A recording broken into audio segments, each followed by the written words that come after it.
Hello everyone.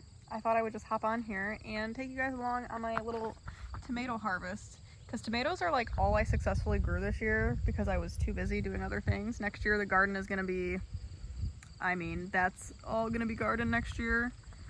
I'm starting a no-till process here, so I'll definitely get into that a little bit more in another video, but this is the start of it. I'm going to eventually lay cardboard along the whole thing, but I wanted to get some brush to lay along this. Maybe we'll cut some brush today and lay it up there, but for now I'm gonna harvest some tomatoes and see what I've got. I've got a couple different varieties and I can't remember what all I planted. I planted pear tomatoes, Roma tomatoes, look how beautiful these clouds are, Roma tomatoes, Better Boys I think, and I also did like some German pinks, which I think are these, which this is definitely not ready completely yet, but I accidentally, oh look. Little spider guy, little spider friend, so cute. This one's not fully ready, but it'll ripen the rest of the way on the counter. So I actually, which I don't want to jinx myself, but I have not seen any of those big green worms yet this year. And in past years at this property, I have had my tomato plants just like demolished by these guys. This one's like ready to eat, and this is like go inside and make a tomato sandwich right now. This is ready. I'm gonna have enough tomatoes. I don't even know what to do with all the tomatoes I'm about to have. These are nice, beautiful tomatoes. They're not cherry tomatoes. They're too big to be cherry tomatoes. And yeah, no trellis. I know I'm sinning. I'm being so lazy this year. But this kind of just shows you that food will grow. You don't gotta be fancy. You don't gotta spend all this crazy money. Especially tomatoes. That nice Roma.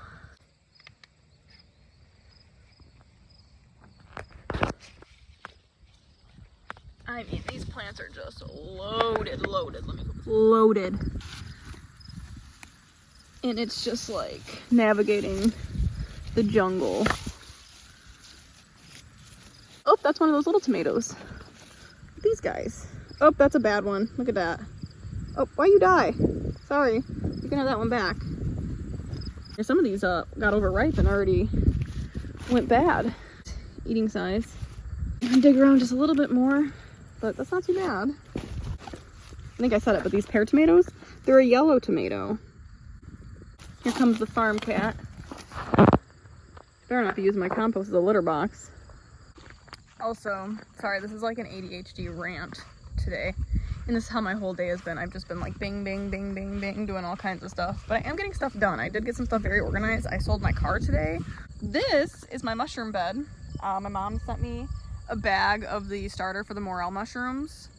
So I've got cardboard at the bottom. That mulch pile right back here got dropped off for free by the electric company last year. They were like cutting down trees and we were like, yeah, bring us a load. So, mushrooms eat like dying wood and dying trees, so that's like perfect. So I've got that cardboard, the brush like I did the other place over there, the other part of the garden, then I've got the mulch, then I did some compost for my compost pile, then I did the mushroom mycelium mixture, and then I did another thing of compost. I'm not sure, it might take a couple years to come up, it might never come up, but I thought it was a really cool gift.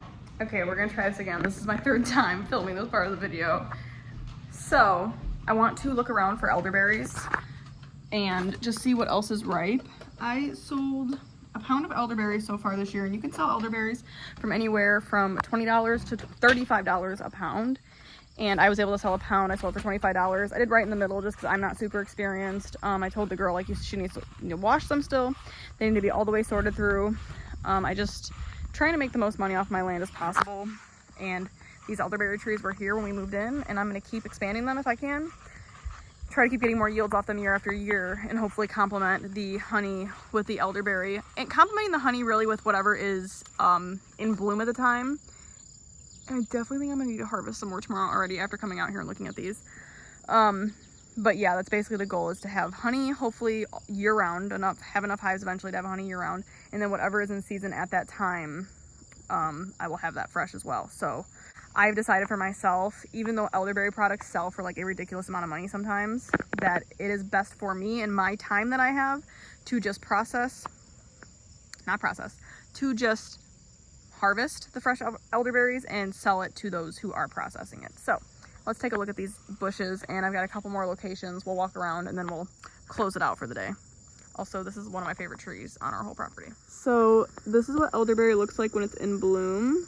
The white flowers have already bloomed and fallen off, so now we are left with these beautiful deep purple berries. Those are definitely ready to be harvested again. There's a bunch up there. I have to get a ladder or something, but the goal is next year to be able to propagate some of those. I know you have to do it in the cold. I don't know if you do it end of season or beginning of season. Here's more back here. Right there, it's really hard to see right there. But I know it has to be done when it's cold outside and you propagate full sticks, so that's probably a journey I can take you guys on. The whole thing I want to do now is try to grow them intentionally, of course, to max out yields, to try to be able to make a little bit more money. There are more elderberry on the other side of the property, which is like where it's all wooded area on the other side of our property, so the grass gets a little crazy at this time of year, so I need to go over there with a weed whacker, make me a path, and be able to get to them. These are some beautiful, I'm going to put some boots on because the ticks are bad today. Not today, this year. Check those out, there's a bunch. So I definitely think I'll be able to get close to another pound. And I don't even know how well you can see those. I can't zoom in. But there are wild grapes down there. We got a crabapple tree, can't do nothing with that, but it is kind of cool. We have a bunch of dead trees on this side of the property that we need to cut down. We'll use those for firewood. We have a wood burning stove in the shop. And we do have a wood burning stove in our mudroom as well, but there's something wrong with the stupid chimney. It'd be great to get that fixed, but I think that's gonna be a lot of money, so maybe someday we'll get that done, maybe not. We also have a fireplace in the house that's not finished that I would love to get done. It goes down to the basement, so if we had the fireplace going, that could essentially warm the entire house. We wouldn't have to run heat in the wintertime, and that just goes back to my whole point of like saving money and, you know, taking what we've got and using it as opposed to using electricity and money. There's definitely an elderberry harvest in our future. So that's my garden rambles for today and my homestead rambles for today. I hope you guys enjoyed. Make sure if you enjoyed today's video, you subscribe for more. Comment, let me know if there's anything you guys want to see. I have a lot of stuff coming. I have a lot of stuff planned. I'm very excited. That is all I have for you guys. Like I said, subscribe, and I will see you in the next one.